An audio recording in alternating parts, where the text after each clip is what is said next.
Dear students, हमने last term में बात की थी हर्डमानिया की एक्सटर्नल मॉर्फोलॉजी के बारे में मैंने स्टार्ट किया था। मैं आज आगे का पार्ट स्टार्ट कर रहा हूं कि हर्डमानिया की एक्सटर्नल मॉर्फोलॉजी के बारे में बात करें। तो हम लोग आज यहाँ पर जो डिस्कस करेंगे वो बात करेंगे हर्डमानिया का टेस्ट।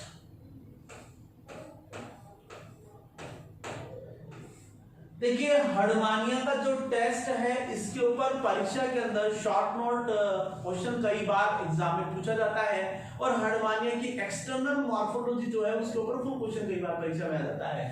टेस्ट जो है, अगर टेस्ट की मैं बात करूं तो टेस्ट जो है हर्डमानिया के अंदर जो एडल्ट है, एडल्ट के अंदर टेस्ट जो है वो कैसा होता है, अपारदर्शी होता है। पारदर्शी कह दीजिए या इसी को हम पारभासी भी कह सकते हैं और इसी को हम लोग ऑपेक भी कह सकते हैं। कैसा होता है टेस्ट, अपारदर्शी या पारभासी या ऑपेक होता है। ये लगभग 4 से 6 सेंटीमीटर यहाँ पर इसकी क्या हो सकती है, थिकनेस हो सकती है। इस टेस्ट की मोटाई हो सकती है। ये जो टेस्ट है, अगर मैं इसकी बात करूं कि शिशु जो हर्डमानिया है यानी कि न्यूबॉर्न जो हर्डमानिया है, जो शिशु हर्डमानिया है, या मैं इसके लार्वा की बात करूं तो इसके लार्वा के अंदर या शिशु या मैं इसके लार्वा की बात करूं तो लार्वा के अंदर टेस्ट जो है वो कैसा होता है, थिन होता है, पतला होता है। जबकि यहाँ पर एडल्ट में टेस्ट कैसा होता है, थिक होता है। कैसा होता है, ऑपेक होता है। यहाँ पर टेस्ट पतला होता है और कैसा होता है, ट्रांसपेरेंट होता है। यानी कि आप लोग कह सकते हैं टेस्ट कैसा होगा मित्रों, पारदर्शी होगा, ट्रांसपेरेंट होता है, या आप लोग बता सकते हैं कैसा होगा, पारदर्शी होगा। टेस्ट का जो निर्माण है, टेस्ट का निर्माण हम लोग यहां पर बताएंगे कि मेंटल भाग है। कौन सा भाग होता है, मेंटल भाग। मेंटल भाग की जो एपिडर्मिस जो रीजन है, ये एपिडर्मिस यहां पर किसका, टेस्ट का स्त्रावन करता है। तो secretion of test from the epidermis of the mantle of Herdmania. तो हर्डमानिया का जो मेंटल भाग है उसका जो एपिडर्मिस है वो टेस्ट का स्त्रावन करता है। अब सवाल उठता है टेस्ट क्या है। टेस्ट जो है एक्चुअली में ये एक प्रकार का किसका बना होता है, ट्यूनिसिन का बना होता है। टेस्ट जो है वो यहाँ पर आप लोग मित्रों बताएंगे कि टेस्ट जो है वो किसका बना होता है। यहाँ पर हम लोग बात करेंगे टेस्ट जो है वो किसका बना होता है, ट्यूनिसिन। और ट्यूनिसिन जो है वो यहाँ पर आप लोग बताएंगे कि ट्यूनिसिन जो है ये सेल्यूलोज के समान एक पॉलीसेकेराइड है। ये पॉलीसेकेराइड है सेल्यूलोज के समान। तो टेस्ट जो है हम लोग बताएंगे एडल्ट में अपारदर्शी या पारभासी यानी थिक और ओपेक होता है। 4 से 6 सेंटीमीटर इसकी थिकनेस होती है। जबकि लार्वा के अंदर बात करें, आप सबको पता है हर्डमानिया का लार्वा क्या होता है, एसिडियन टैडपोल लार्वा। उसका टेस्ट कैसा होता है, थिन होता है। लार्वा का नाम मैंने क्या बताया, एसिडियन टैडपोल लार्वा। तो जो एसिडियन टैडपोल लार्वा है, उस एसिडियन टैडपोल लार्वा का जो टेस्ट है वो कैसा होगा, थिन होगा। कैसा होगा, आपका ट्रांसपेरेंट होगा। टेस्ट कहां से बनता है, मेंटल भाग की जो एपिडर्मिस है वो टेस्ट का निर्माण करती है। टेस्ट का केमिकल कंपोजिशन क्या है, तो टेस्ट किसका बना होता है, ट्यूनिसिन का बना होता है। ये सेल्यूलोज के समान एक पॉलीसेकेराइड होता है। फिर हम लोग यहाँ पर दूसरी बात करें कि साथ जो टेस्ट है उसका पूरा एक कंपोजिशन क्या है, कि टेस्ट में क्या क्या चीजें पाई जाती हैं। अगर मैं यहाँ पर टेस्ट के कंपोजिशन की बात करूं तो टेस्ट के अंदर यहाँ पर क्या क्या चीजें प्रेजेंट है। एक तो प्रेजेंट होता है इसके अंदर जिलेटिन मैट्रिक्स, क्या प्रेजेंट होता है, जिलेटिन मैट्रिक्स। दूसरा आप लोग यहां पर बताएंगे इस ब्लड कॉर्पस्कल्स, रुधिर कणिकाएं, रुधिर कणिकाएं जिलेटिन मैट्रिक्स है, ब्लड कॉर्पस्कल्स है। इसके अलावा आप लोग यहां पर बताएंगे interlacing fibrils, interlacing fibrils. Fourth number पे आप लोग यहां पर बताएंगे ब्लड वेसल्स, ब्लड वेसल्स। और फिफ्थ नंबर पर आप लोग यहां पर बताएंगे स्पीक्यूल्स, जिनको आप लोग कंटिकाएं भी कहते हैं। कंटिकाएं भी दो प्रकार की, लघु कंटिकाएं, दीर्घ कंटिकाएं, माइक्रो स्केलरेस और मेगा स्केलरेस की बात करेंगे। तो टेस्ट में 5 चीजें हम बताएंगे, जिलेटिन मैट्रिक्स है, ब्लड कॉर्पस्कल्स यानी रुधिर कणिकाएं हैं, इंटरलेसिंग फाइब्रिल्स है, ब्लड वेसल्स है, और क्या पाया जाता है साहब, स्पीक्यूल्स पाया जाता है। सबसे पहले हम लोग यहाँ पर जिलेटिन मैट्रिक्स की बात करें।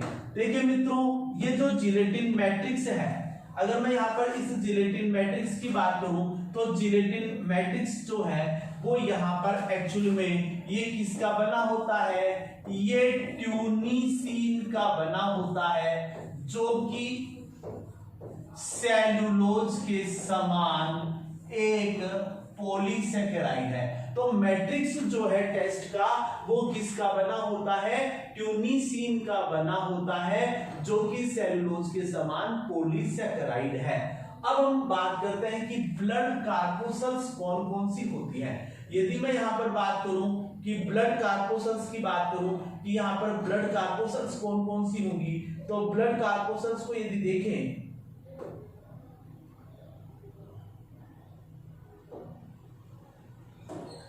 यदि यहां पर ब्लड कॉर्पस्कल्स की बात करें, ब्लड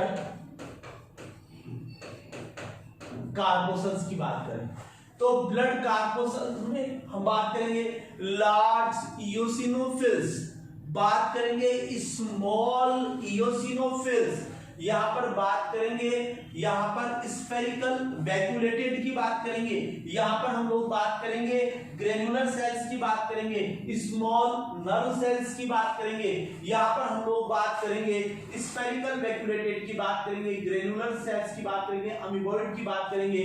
तो सबसे पहले हम लोग बात करते हैं लार्ज इओसिनोफिल्स।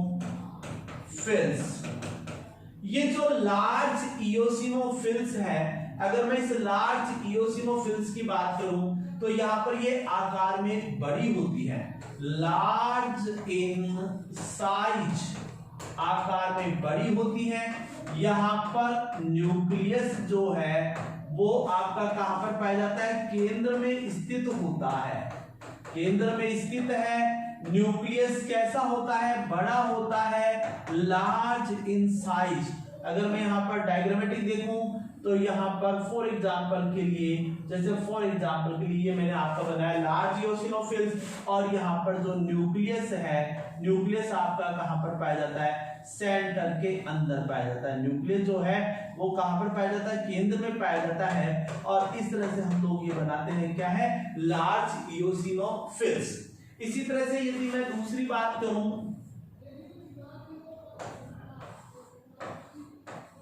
स्मॉल इओसिनोफिल्स, अगर स्मॉल इओसिनोफिल्स की बात करें तो ये यहां पर आप लोग बताएंगे स्मॉल इन साइज। आप लोग क्या बताएंगे, स्मॉल इन साइज।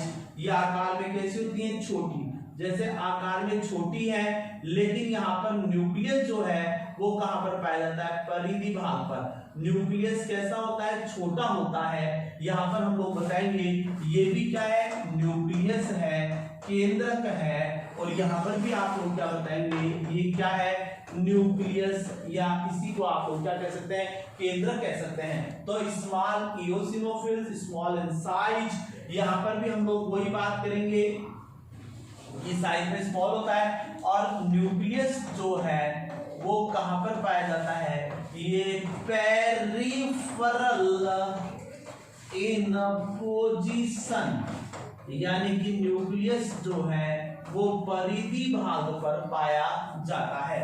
तो लार्ज इओसिनोफिल्स, एक मैंने आप लोगों को क्या बताया, स्मॉल इओसिनोफिल्स के बारे में बताया। तीसरा हम लोग अगर यहीं पर इसी में देखें, मैं कुछ स्लाइड ऐड कर देता हूं यहां।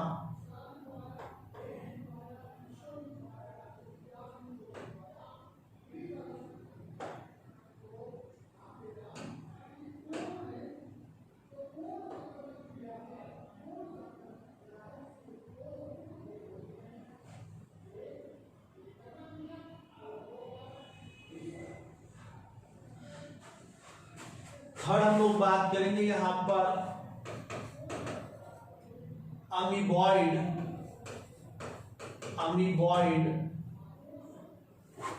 अमीबॉइड सेल्स की बात करेंगे। अमीबॉइड सेल्स जो है ये शेप में इरेगुलर होती है, अनियमित आकार की होती है।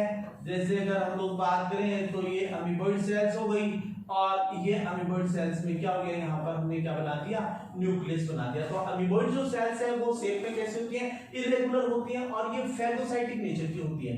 किस नेचर की होती है amoeboid cell, phagocytic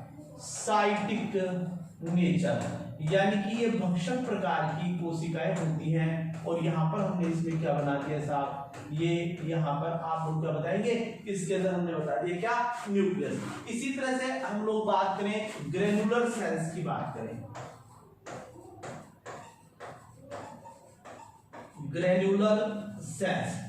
granular sales के अंदर ये कैसी होती हैं, गोल होती है, स्फेरिकल होती है, गोल है, और इनके अंदर आप लोग बताएंगे ये क्या पाया जाता है साहब, स्पष्ट इनमें गोल केंद्र में क्या पाया जाता है, न्यूक्लियस पाया जाता है। लेकिन इसमें क्या पाए जाते हैं, ग्रेन्यूल्स पाए जाते हैं। इसका इंपॉर्टेंट फीचर क्या है कि इसमें क्या पाए जाते हैं साहब, ये इस तरह से इसमें क्या पाए जाते हैं, ग्रेन्यूल्स पाए जाते हैं। कहीं कहीं पाई जाती है, क्या पाई जाती है इसके अंदर, यहाँ पर आप लोग बताएंगे कि इन कोशिकाओं में क्या पाए जाते हैं, ग्रेन्यूल्स पाए जाते हैं। तो इसलिए हमने इनको क्या कह दिया, ग्रेनुलर सेल्स।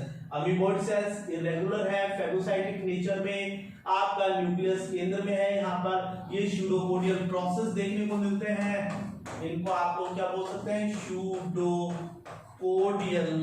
ये क्या करेंगे, प्रोसेस कहलाएंगे।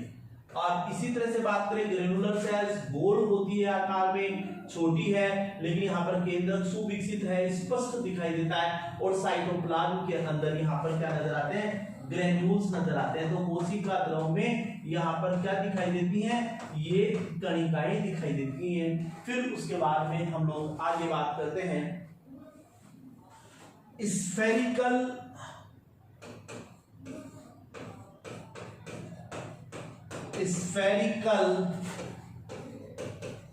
वैक्यूलेटेड सेल्स की बात करें, स्फेरिकल वैक्यूलेटेड सेल्स की बात करें तो स्फेरिकल ये सेल्स, और इसके अंदर ये क्या पाई जाती है, साइटोप्लाज्म के अंदर वैक्यूल्स पाई जाती है। साइटोप्लाज्म में यहाँ पर क्या पाई जाती है, ये सब क्या कहलाती हैं, इन सबको आप लोग क्या बोलेंगे, ये सब क्या हो गई, वैक्यूल्स। ये सारी वैक्यूल्स है, और कोशिका कैसी है, गोल है, ये वैक्यूल्स पाई जाती हैं। और यहाँ पर इसमें ये क्या है, साइटोप्लाज्म। यहाँ पर न्यूक्लियस जो है वो आप लोग बताएंगे स्पष्ट होता है, न्यूक्लियस क्लियर दिखाई नहीं देता।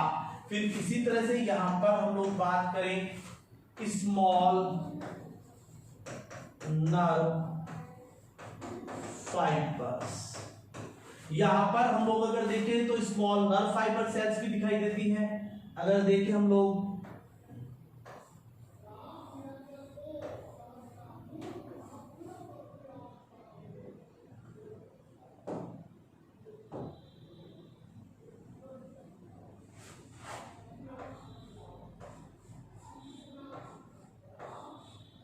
इस तरह की सेल्स अगर हम लोग देखें तो ये स्मॉल नर्व फाइबर्स नजर आती हैं, और ये स्मॉल और नर्व फाइबर्स जो सेल्स हैं ये आप लोग यहाँ पर बताएंगे कि इसके अंदर ये प्रोसेस भी दिखाई देते हैं। यहाँ पर आप लोग बताएंगे मल्टी डायमेंशनल यहाँ पर फाइब्रिल्स प्रोसेस दिखाई देते हैं। तो ये आपकी कौन सी हो गई, स्मॉल नर्व फाइब्रिल्स हो गई।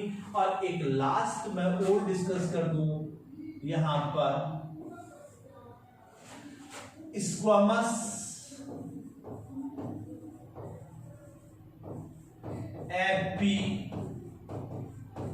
एपिथीलियम, शल की उपकला। ये जो कोशिकाएं हैं ये हेक्सागोनल होती है, इनमें केंद्रक गोल होता है, स्पष्ट दिखाई देता है। न्यूक्लियस जो है वो कैसा दिखाई देता है, वेल डेवलप्ड। यहां पर आप लोग बताएंगे न्यूक्लियस जो है केंद्रक वो कैसा होता है, वेल डेवलप्ड होता है, सुविकसित होता है। और सेल्स जो है इसकी कैसी दिखाई देती है, हेक्सागोनल सेल्स यहां पर दिखाई देती हैं। तो मैंने आज आप लोगों के साथ में ये 7 प्रकार की ब्लड कॉर्पोसल्स के बारे में डिस्कस किया। नेक्स्ट क्लास के अंदर मैं आप लोगों से इसका जो रिमेनिंग पार्ट है वो डिस्कस करूंगा। Thank you friends.